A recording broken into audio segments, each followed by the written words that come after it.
Hello दोस्तों, आप सभी का स्वागत है हमारे यूट्यूब चैनल एसएससी कोचिंग पे। दोस्तों, आज का टॉपिक हम लोग UP triple S C PT 2025 के लिए जीके जीएस की रामबाण सीरीज चला रहे हैं और यह स्टैटिक्स जीके इसमें हम लोग आज जुड़े हैं। तो यह क्लास नंबर 6 है, ठीक ना, क्लास नंबर 6 है। तो आप लोग इस वीडियो को एक बार लाइक शेयर जरूर कर दीजिएगा और हम बार बार नहीं करते हैं आप लोग को, तो एक बार 1 सेकंड लगेगा, आप लोग चैनल को सब्सक्राइब कर लीजिएगा जिससे कि आपको डेली क्लास यहाँ पे मिलती रहेगी। तब तक हम स्टार्ट करते हैं। आज का पहला प्रश्न देखिएगा। आज का पहला प्रश्न है, संविधान सभा के अस्थाई अध्यक्ष चुने गए थे। संविधान सभा के अस्थाई अध्यक्ष चुने गए थे, यह कौन चुने गए थे, यह आपसे प्रश्न पूछा जाएगा एग्जाम में। तो यह याद रखना, वो चुने गए थे डॉक्टर सचिदानंद सिन्हा, ठीक ना। डॉक्टर सचिदानंद सिन्हा जो कि संविधान सभा के यह सबसे बुजुर्ग व्यक्ति थे और इन्हें अस्थाई अध्यक्ष चुना गया था। कब? 9 दिसंबर याद रखना, 9 दिसंबर 1946 को, ठीक ना। 9 दिसंबर 1946 को यह पहली बैठक हुई थी संविधान सभा की, यहीं पे इन्हें चुना गया था। यह आप याद रखना। दूसरी बैठक जब हुई थी, दूसरी बैठक 11 दिसंबर 1946 को हुई थी। 11 दिसंबर 1946 को जब हुई थी तो उसमें अस्थाई अध्यक्ष के रूप में चुना गया था डॉक्टर राजेंद्र प्रसाद को। यह बातें याद रखना, यहाँ से प्रश्न पूछा जाता है। और यहीं से प्रश्न और बन सकते हैं कि संवैधानिक सलाहकार, जो संविधान सभा के संवैधानिक सलाहकार कौन थे, तो वह बी एन राव थे। यह संविधान सभा के संवैधानिक सलाहकार कौन थे, तो यह बी.एन. राव थे। ये भी प्रश्न पूछा जाएगा। और संविधान सभा के उपाध्यक्ष पूछा जाता है एग्जाम में, तो वो भी याद रखना, एच.सी. मुखर्जी और बी.टी. कृष्णमाचारी थे। यह बातें याद रखना, यहाँ से प्रश्न ऐसे पूछा जाएगा। और संविधान सभा में कुल कितने सत्र हुए थे, ये भी याद रखना।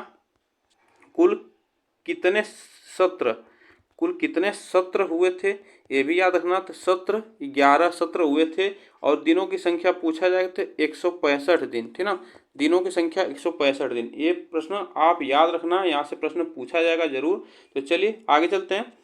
नेक्स्ट देखिएगा, नेक्स्ट क्वेश्चन पे, निम्नलिखित में से जन गण मन पहली बार कब गाया गया था। जन गण मन पहली बार कब गाया गया था, तो यह आप याद रखना कि जनगण मन की बात की, राष्ट्रीय गान जो था हमारा, वह पहली बार कब गाया गया था, तो यह किस अधिवेशन में, तो ये याद रखना, भारतीय राष्ट्रीय कांग्रेस अधिवेशन जो था 1911 का, ठीक ना। यह कहाँ पे गाया गया था? कलकत्ता में, ठीक ना, कलकत्ता में गाया गया था। ये भी बात याद रखना, यहाँ से प्रश्न पूछा जाता है। अगर डेट सहित पूछा जाए तो 27 दिसंबर, यह याद रखना, 27 दिसंबर 1911, 27 दिसंबर 1911 को गाया गया था। और जनगण मन जो राष्ट्रगान है, इसे किसने लिखा है, तो यह रविंद्रनाथ टैगोर ने लिखा है। ये भी बात याद रखना।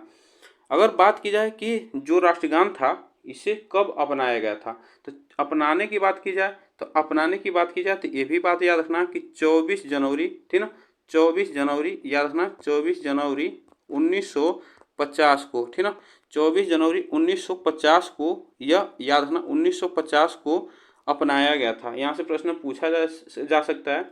अगर यहीं से पूछा जाएगा कि भारतीय राष्ट्रीय कांग्रेस के अधिवेशन जो 1911 हुआ था, उसमें अध्यक्ष कौन थे, उसमें अध्यक्ष पूछा जाएगा, तो ये अध्यक्ष कौन थे, तो ये भी याद रखना, बिशन बिशन बिशन नारायण धर, बिशन नारायण धर थे। यह याद रखना, बिशन नारायण धर थे, जो भारतीय राष्ट्रीय कांग्रेस अधिवेशन कलकत्ता में 1911 में हुआ था, इसके, ठीक ना। यह बातें याद रखना। आगे चलते हैं। महावीर स्वामी का प्रथम शिष्य कौन था? महावीर स्वामी का प्रथम शिष्य पूछा जाएगा तो यह आपको बताना है। तो यह याद रखना। एक यहाँ से प्रश्न कुछ और पूछे जा सकते हैं कि पूछा जाता है कि महावीर स्वामी का बचपन का नाम, ठीक ना, बचपन का नाम क्या था, तो यह इनका नाम था वर्धमान, ठीक ना, वर्धमान इनका बचपन का नाम था। और इन्हें तीर्थंकर के नाम से भी जाना जाता है, तीर्थंकर के नाम से भी जाना जाता है। ये भी याद रखना, यहाँ से प्रश्न ऐसे पूछे जाते हैं। और अगर पूछा जाएगा कि महावीर स्वामी ने पहला उपदेश कहाँ दिया था, तो यह अपना पहला उपदेश की बात की जाए तो पहला उपदेश, ठीक ना, उपदेश कहाँ पे दिया था, तो यह पावापुरी में, ठीक ना, पावापुरी में यह पहला उपदेश दिया था। और इन्हें ज्ञान की प्राप्ति कहाँ हुई थी, ये भी प्रश्न पूछा जाएगा। तो यह रिज्जू पालिका नदी के तट पर एक साल वृक्ष के नीचे हुई थी। रिजुपालिका नदी के तट पर साल वृक्ष के नीचे इन्हें ज्ञान की प्राप्ति हुई थी, यह प्रश्न पूछा जाता है। और महावीर स्वामी जो थे यह 24वें तीर्थंकर थे, है ना। महावीर स्वामी जो थे यह 24वें तीर्थंकर थे, यह याद रखना तीर्थंकर थे। और 23वें कौन थे? तो 23वें याद रखना, 23वें जो थे पार्श्वनाथ थे, पार्श्वनाथ थे। और पहले तीर्थंकर कौन थे ये भी प्रश्न पूछा जाता है, तो वह ऋषभ देव थे, ठीक ना।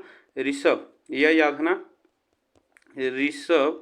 ऋषभ देव थे जो पहले तीर्थंकर थे। 24वें यह महावीर स्वामी थे, 23वें पार्श्वनाथ थे और पहले ऋषभ देव थे। यह प्रश्न यहाँ से ऐसे पूछा जा सकता है। तो इसमें जो पहले शिष्य थे वह जमाली थे, ठीक ना, जमाली थे। और इन्हीं के ये दामाद थे, ठीक ना। ये भी बात याद रखना। आगे चलते हैं। प्रधानमंत्री फसल बीमा योजना, यह देखिएगा कुछ ऐसे प्रश्न पूछे जाते हैं एग्जाम में। तो फसल बीमा योजना यह आपसे पूछा जाएगा। तो फसल बीमा योजना कब प्रारंभ किया गया था, यह प्रश्न याद रखना। तो यह प्रारंभ किया गया था जनवरी 2016 में, ठीक ना। जनवरी 2016 में यह प्रारंभ किया गया था। अगर बात की जाए यहाँ से कुछ योजनाएं हैं जो प्रधानमंत्री की, ये भी याद रखना। जैसे पीएम जन धन योजना, पीएम जन धन योजना यह 15 अगस्त जो है 2014 को लाल किले से इसे प्रधानमंत्री ने इसे 2014 में लाल किले से इसे वो लागू किया, मतलब इसे लागू किया था। लेकिन इसकी शुरुआत जो पूरे भारत में हुई थी यह याद रखना 28 अगस्त 2014 को हुई थी, ये भी बात याद रखना। और जो योजना है कुछ, तो ये जैसे योजना बेटी पढ़ाओ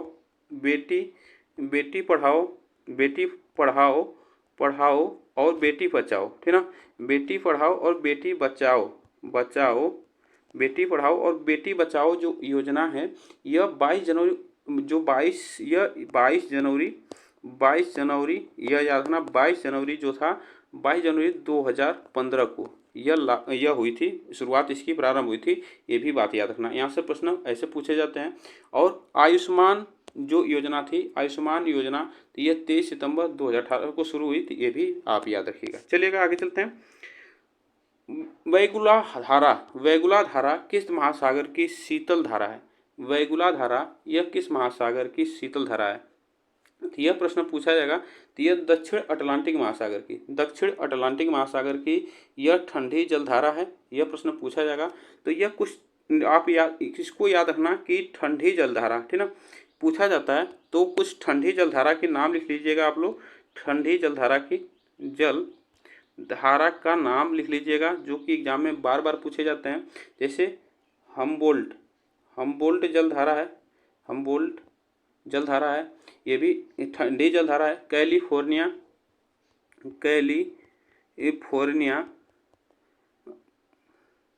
कैलिफोर्निया जो जलधारा है, कैलिफोर्निया ये ठंडी जलधारा है, ये भी बात याद रखना।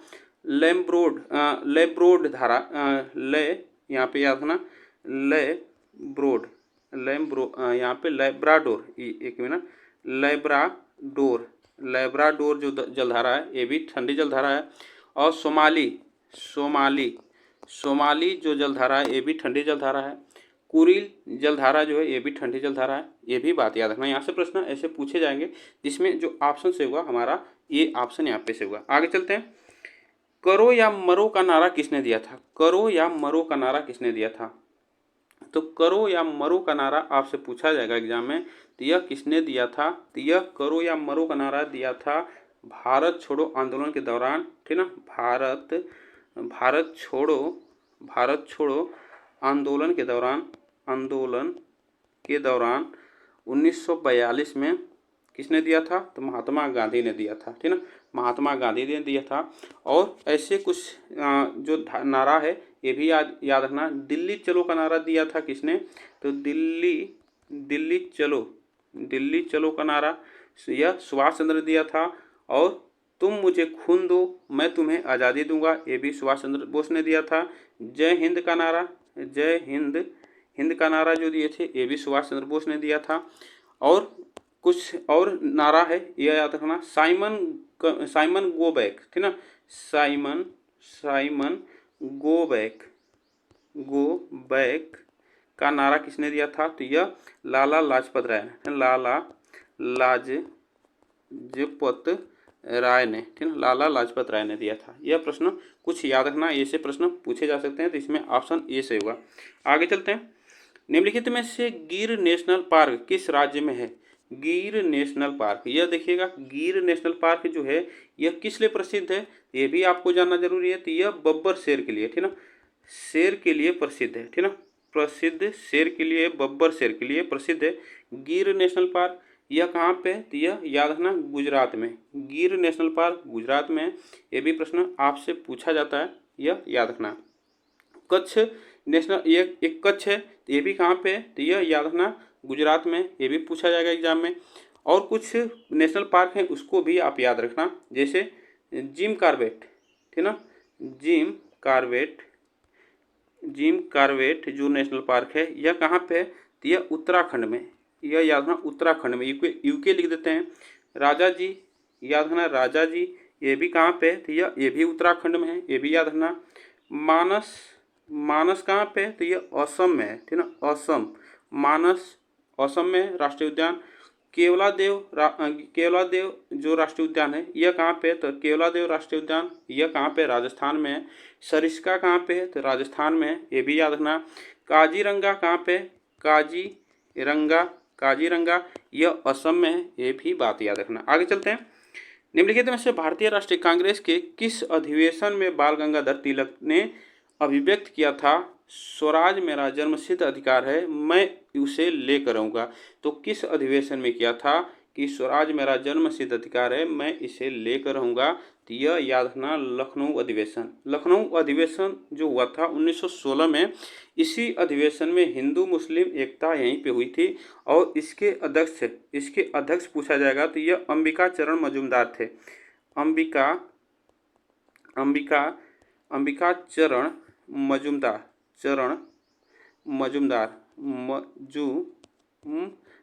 थे, ठीक ना, अंबिका चरण मजूमदार थे। आगे चलते हैं।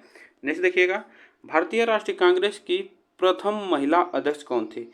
भारतीय राष्ट्रीय कांग्रेस की प्रथम महिला अध्यक्ष की बात की जाए तो भारतीय राष्ट्रीय कांग्रेस की प्रथम महिला अध्यक्ष पूछा जाएगा तो यह याद रखना 1917 में कौन थी? 1917 में पहली महिला, भारतीय राष्ट्रीय कांग्रेस की पहली महिला अध्यक्ष बनी थी, वह एनी बेसेंट थी।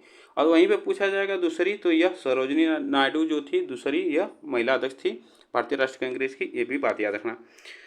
भारतीय राष्ट्रीय कांग्रेस की स्थापना किसने की? तो भारतीय राष्ट्रीय कांग्रेस की स्थापना की बात की जाए तो यह किसने की? अगर पूछा जाए कि इसकी स्थापना डेट सही, तो 28 दिसंबर 1885 को यह बॉम्बे में गोकुल दास तेजपाल संस्कृत कॉलेज में हुआ था। और इसके अध्यक्ष डब्ल्यू.सी.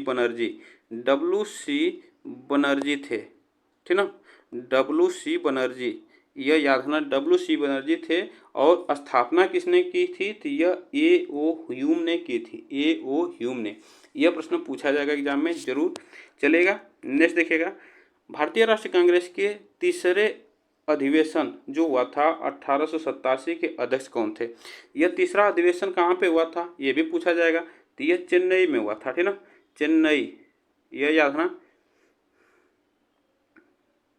चेन्नई याद रखना, यहाँ पे चेन्नई में हुआ था, चेन्नई में यह अधिवेशन हुआ था तीसरा। और इसके अध्यक्ष कौन थे ये भी याद रखना, तो बदरुद्दीन तैयब जी थे, ठीक ना, बदरुद्दीन तैयब जी, यह हुआ था चेन्नई में।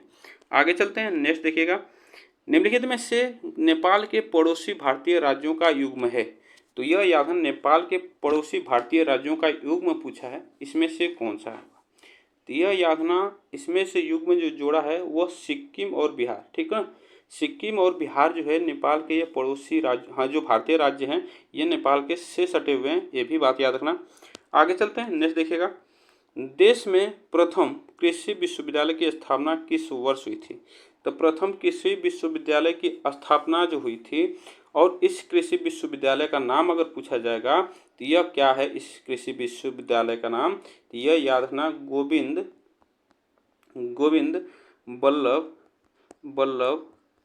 बल्लभ पंत, गोविंद वल्लभ पंत, गोविंद वल्लभ पंत इस विश्वविद्यालय का नाम है, जो कि कृषि एवं प्रौद्योगिकी विश्वविद्यालय के नाम से जाना जाता है। और यह कहाँ पे है, तो यह पंतनगर, है ना, पंतनगर उत्तराखंड, यूके लिख देते हैं, तो उत्तराखंड में है। और इसकी स्थापना 1960 में हुई थी, 1960 में। आगे चलते हैं, नेक्स्ट देखिएगा, राष्ट्रीय खेल दिवस कब मनाया जाता है। राष्ट्रीय खेल दिवस के रूप में आपको बताना है, तो राष्ट्रीय खेल दिवस यह कब मनाया जाता है, यह आप बताइएगा कौन सा ऑप्शन यहाँ पे से होगा, राष्ट्रीय खेल दिवस कब मनाया जाता है।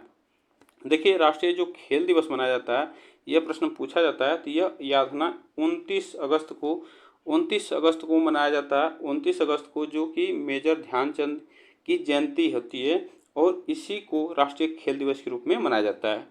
चलिएगा आगे चलते हैं, देखिएगा, भारतीय संसद का कौन सा सदन निम्न सदन कहलाता है। भारतीय संसद का कौन सा सदन निम्न सदन कहलाता है, तो यह निम्न सदन की बात की जाए तो निम्न सदन कौन सा कहलाता है, तो लोकसभा जो होता है यह निम्न सदन कहलाता है। इसे लोगों का सदन भी कहा जाता है।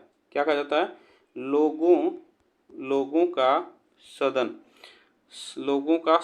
भी कहा जाता है। उच्च सदन विधानसभा को कहा जाता है, राज्यसभा को उच्च सदन कहा जाता है, उच्च सदन कहा जाता है राज्यसभा को। और इसे और किस नाम से जाना जाता है, ये भी बात याद रखना जरूरी होगा, तो यह इसे राज्य परिषद के नाम से जाना जाता है। इसे राज्य परिषद के नाम से जाना जाता है राज्यसभा को। और लोगों का सदन लोकसभा है, और इसे लोकसभा को निम्न सदन कहा जाता है। चलिएगा आगे चलते हैं, नेक्स्ट क्वेश्चन देखिएगा, किस भारतीय राज्य को 5 नदियों की भूमि कहा जाता है। किस भारतीय राज्य को 5 नदियों की भूमि कहा जाता है, यह प्रश्न आपको बताना है। तो देखिए, 5 नदियों की जो भूमि कहलाता है, वह जिसमें कौन सी 5 नदियाँ कहाँ पे बहती है, तो वो पंजाब में, ठीक ना, पंजाब में बहती है। वह कौन सी 5 नदियाँ हैं, तो यह भी याद रखना होगा, झेलम, ठीक ना, झेलम, ब्यास, सतलज, यह याद रखना, सतलज, और चिनाव, और चिनाव के बाद और रावी, यह 5 नदियां हैं जो कि पंजाब में बहती हैं। इसे 5 नदियों की भूमि कहा जाता है। आगे चलते हैं, व्यक्तिगत सत्याग्रह की शुरुआत कब हुई थी। व्यक्तिगत सत्याग्रह की शुरुआत की बात की जाए तो व्यक्तिगत सत्याग्रह की शुरुआत किसने की थी, तो व्यक्तिगत सत्याग्रह की शुरुआत महात्मा गांधी ने की थी। महात्मा गांधी ने की थी व्यक्तिगत सत्याग्रह की शुरुआत, और यह हुई थी 1940 में, 1940 में हुई थी। अब पहला सत्याग्रही कौन थे, तो ये प्रश्न पूछा जाएगा, तो पहला याद रखना, पहला सत्याग्रही, ठीक ना, सत्याग्रही जो थे, यह याद रखना, पहला ये यहाँ से प्रश्न पूछा जाता है, पहला सत्याग्रही कौन थे, तो वह थे विनोबा भावे, ठीक ना, विनोबा भावे थे, जो कि इन्हें चुना गया था 17 अक्टूबर 1940 को, 17 अक्टूबर 1940 को चुना गया था, ठीक ना, ये बातें याद रखना। चलिएगा आगे चलते हैं, नेक्स्ट क्वेश्चन पे देखिएगा। नेक्स्ट क्वेश्चन है, भारत छोड़ो आंदोलन के समय उत्तर प्रदेश के किस जिले में समानांतर सरकार की स्थापना की गई थी। समानांतर सरकार की बात की जाए तो समानांतर सरकार की स्थापना यह कहाँ किस जिले में की गई थी, ये प्रश्न पूछा जाता है एग्जाम में, तो ये भी बात याद रखना, ठीक ना। तो देखिए, समानांतर सरकार की जो स्थापना हुई थी वह हुई थी बलिया जिले में, ठीक ना, बलिया जिले में हुई थी। और इसके अगर पूछा जाएगा कि इस सरकार का नेतृत्व किसने किया था, तो यह इस सरकार का नेतृत्व किया था चित्तू पांडे ने, चित्तू पांडे ने किया था। चित्तू पांडे ने इस सरकार का नेतृत्व किया था, और भारत छोड़ो आंदोलन के समय यह हुआ था। यह बातें याद रखना। चलेगा आगे चलते हैं, नेक्स्ट देखिएगा, वर्ष 1917 में चंपारण सत्याग्रह किस राज्य में प्रारंभ किया गया था। 1917 में चंपारण सत्याग्रह किस राज्य में शुरू किया गया था, तो यह याद रखना, यह पहला सत्याग्रह था किसका, तो यह पहला सत्याग्रह था महात्मा गांधी का, ठीक ना, महात्मा गांधी का यह पहला सत्याग्रह था। और कहाँ से स्टार्ट हुआ था, बिहार से, ठीक ना, बिहार चंपारण से स्टार्ट हुआ था, यह आप याद रखना। चलेगा आगे चलते हैं, नेक्स्ट देखिएगा, निम्नलिखित में से कौन सी विश्व की दूसरी सर्वाधिक लवणीय झील है? विश्व की दूसरी सर्वाधिक लवणीय झील है, वह आपको बताना है। तो देखिएगा विश्व की सबसे दूसरी जो है, यह दूसरी पूछा है। अगर यहीं पे पहला पूछा जाए, यह याद रखना, पहला पूछा जाए तो पहली जो है वह है वान झील, जो तुर्की, यह सबसे ज़्यादा लवणीय झील है। और यहाँ पे दूसरी नंबर पर आती है मृत सागर, ठीक ना, मृत सागर ऑप्शन यहाँ पे सही हुआ। चलेगा नेक्स्ट देखिएगा, 9 डिग्री चैनल निम्नलिखित में से किससे पृथक करता है? जो 9 डिग्री चैनल है वह किससे पृथक करता है? यह प्रश्न पूछा जा सकता है एग्जाम में। तो वह किसे पृथक करता है, इसको आपको बताना है। तो इसमें आप बताइएगा कौन सा ऑप्शन यहाँ पे से होगा। तो यह पृथक करता है लक्ष्य और मिनिकाय को, ठीक ना, मिनिकाय को अलग करता है, यह बातें याद रखना, मिनिकाय को अलग करता है। यह यहीं पे एक और प्रश्न पूछा जाएगा कि यहाँ पे 9 डिग्री है, यहाँ से पूछ दिया जाएगा 8 डिग्री चैनल, ठीक ना, चैनल अगर पूछ दिया जाए यह किससे अलग करता है, तो 8 डिग्री जो चैनल है वह किससे अलग करता है? तो वह मिनिकाय जो है, मिनिकाय और मालदीव को, मिनिकाय और मालदीव को अलग करता है यह 8 डिग्री चैनल। चलेगा आगे चलते हैं, 1 मिनट थोड़ा सा। चलिएगा नेक्स्ट क्वेश्चन देखते हैं आगे। देखिए नेक्स्ट क्वेश्चन है, किस दिन पृथ्वी सूर्य से निकट दूरी पर होती है? किस दिन पृथ्वी सूर्य से निकट दूरी पर होती है, यह प्रश्न पूछा जाएगा। तो यह किस दिन जो पृथ्वी निकटतम दूरी पर होती है और इसे क्या कहा जाता है? तो इसे याद रखना, 3 जनवरी को यह निकटतम दूरी पर होती है और इसे क्या कहा जाता है? तो इसे उपसौर, ठीक ना, उपसौर कहा जाता है, इसे उपसौर कहा जाता है। अगर यहीं पे पूछा जाएगा, यहीं पे पूछा जाए कि अपसौर जो होता है, अपसौर कब होता है? यहाँ पे निकटतम पूछा है, और सबसे दूर कब होता है ये याद रखना। तो वह सबसे दूर जो होता है 4 जुलाई को, ठीक ना, 4 जुलाई, 4 जुलाई को सबसे दूर होता है। यह भी याद रखना, पृथ्वी जो है सूर्य से सबसे दूर होती है, इसे क्या कहा जाता है? उसे अपसौर कहा जाता है। और 3 जनवरी को उपसौर कहा जाता है। आगे चलते हैं, नेक्स्ट देखिएगा, निम्नलिखित में से कौन सी नदी भ्रंश घाटी से होकर बहती है? कौन सी नदी जो है वह भ्रंश घाटी से होकर बहती है? तो भ्रंश घाटी से कौन सी नदी होकर बहती है? तो यह याद रखना, नर्मदा नदी, ठीक ना, नर्मदा नदी यह भ्रंश घाटी से होकर बहती है। नेक्स्ट देखिएगा, भारतीय रिजर्व बैंक का राष्ट्रीयकरण कब किया गया था? भारतीय रिजर्व बैंक जो है आरबीआई का राष्ट्रीयकरण आपसे पूछा जाएगा, तो यह कब किया गया था? यह याद रखना, यह किया गया था 1949 में, ठीक ना, 1949 में इसे किया गया था।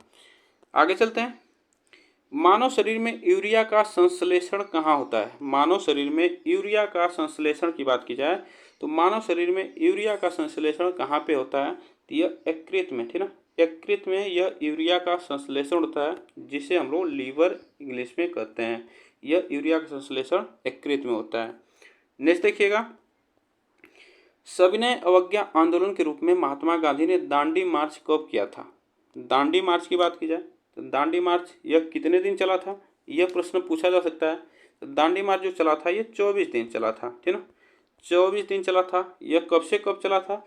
यह याद रखना, 12 मार्च 1930 से यह 6 अप्रैल, ठीक ना, 6 अप्रैल 1930 तक चला था। 24 दिन यह दांडी मार्च यात्रा हुई थी। और यह कहाँ से प्रारंभ हुई थी? यह साबरमती से दांडी तक, साबरमती से दांडी तक, साबरमती आश्रम से दांडी तक यह चली थी। यह बातें याद रखना, ऑप्शन यहाँ पे डी से होगा। नेक्स्ट देखिएगा, निम्नलिखित में से कौन महमूद गजनबी के दरबार से संबंधित था?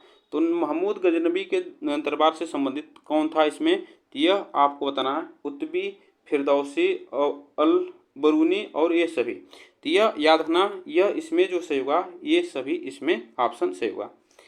नेक्स्ट देखिएगा, मशरूम चट्टान निम्नलिखित में से किससे संबंधित है? मशरूम चट्टान, यह देखिए मशरूम जो चट्टान है यह हवा के अपरदन से होती है और यह किससे संबंधित है? तो यह मरुस्थलीय स्थलाकृति से, ठीक ना, मरुस्थलीय स्थलाकृति से संबंधित है। ऑप्शन यहाँ पे जो सही हुआ ये ऑप्शन यहाँ पे सही हुआ, ठीक ना।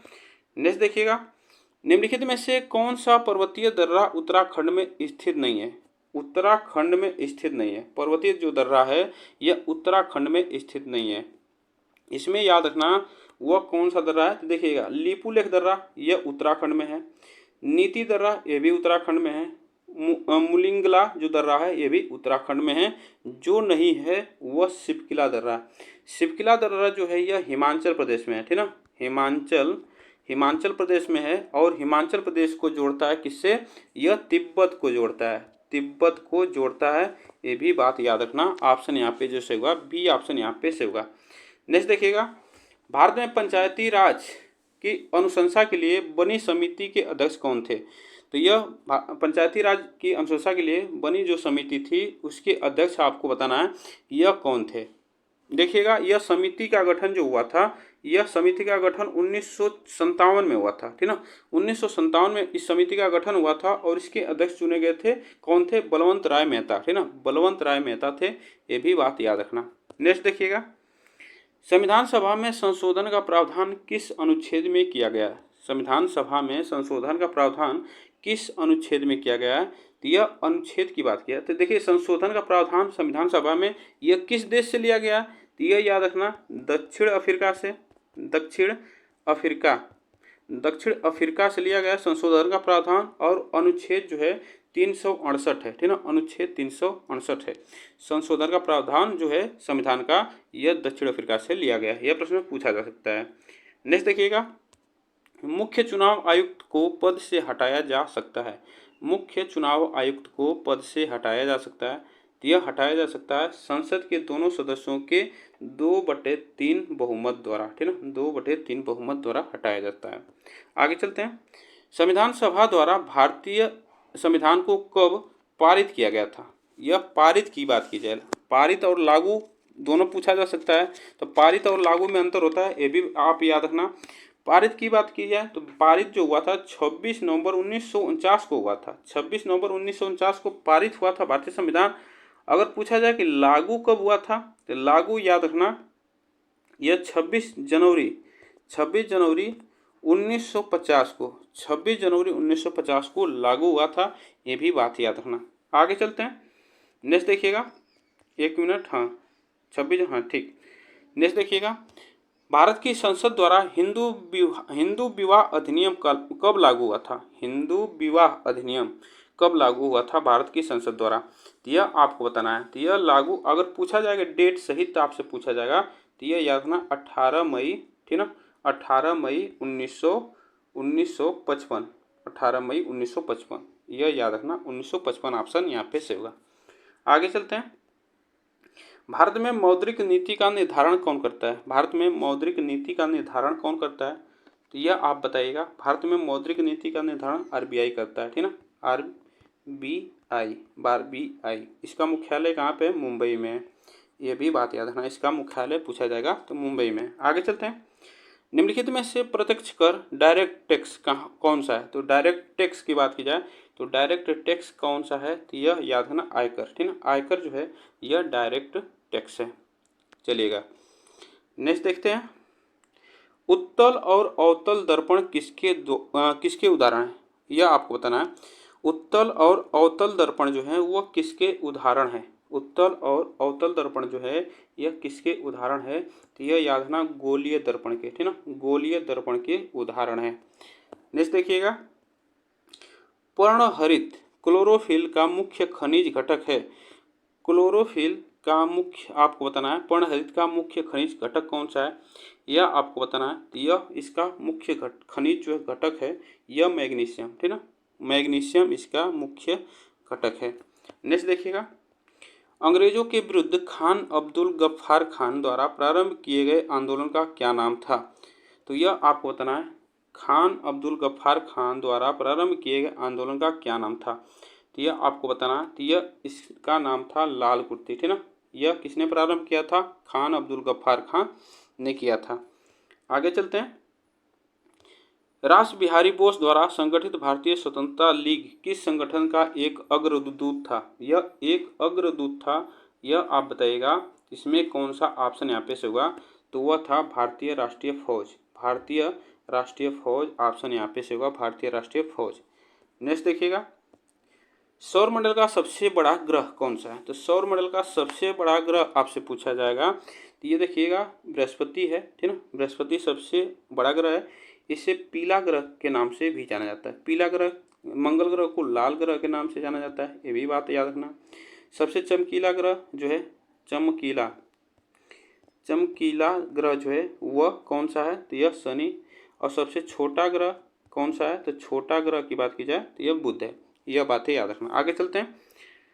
क्षेत्रफल की दृष्टि से भारत का सबसे छोटा राज्य कौन सा है? क्षेत्रफल की दृष्टि से भारत का सबसे छोटा राज्य आपसे पूछा है, तो सबसे छोटा राज्य वह गोवा राज्य है, ठीक ना, गोवा राज्य। आगे चलते हैं।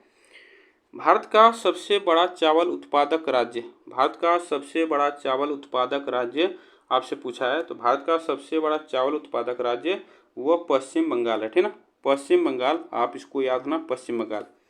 आगे चलते हैं। भारत में सर्वाधिक कॉफ़ी उत्पादन किस राज्य में होता है? कॉफ़ी उत्पादन की बात की जाए, तो कॉफ़ी उत्पादन की बात की जाए यह किस राज्य में होता है? तो ये भी आपको बताना। तो कॉफ़ी उत्पादन जो होता है ये कर्नाटक में सबसे अधिक जो होता है वो कर्नाटक में होता है कॉफ़ी उत्पादन। और कर्नाटक में नारियल भी सबसे ज़्यादा होता है कर्नाटक में, ये भी बात याद रखना। आगे चलते हैं। विश्व की जनसंख्या में भारत की जनसंख्या का प्रतिशत कितना है?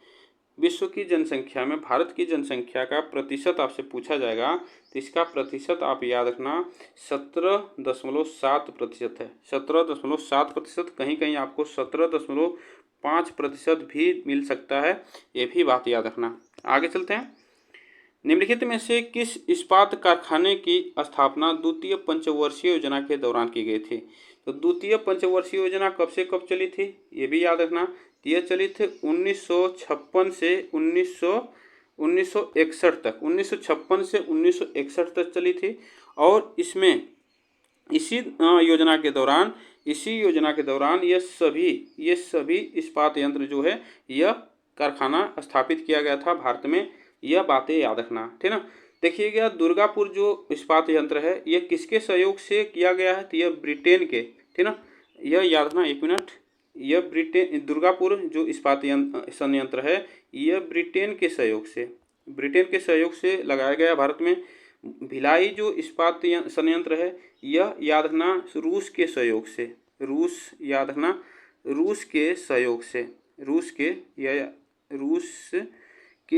से लगाया गया है।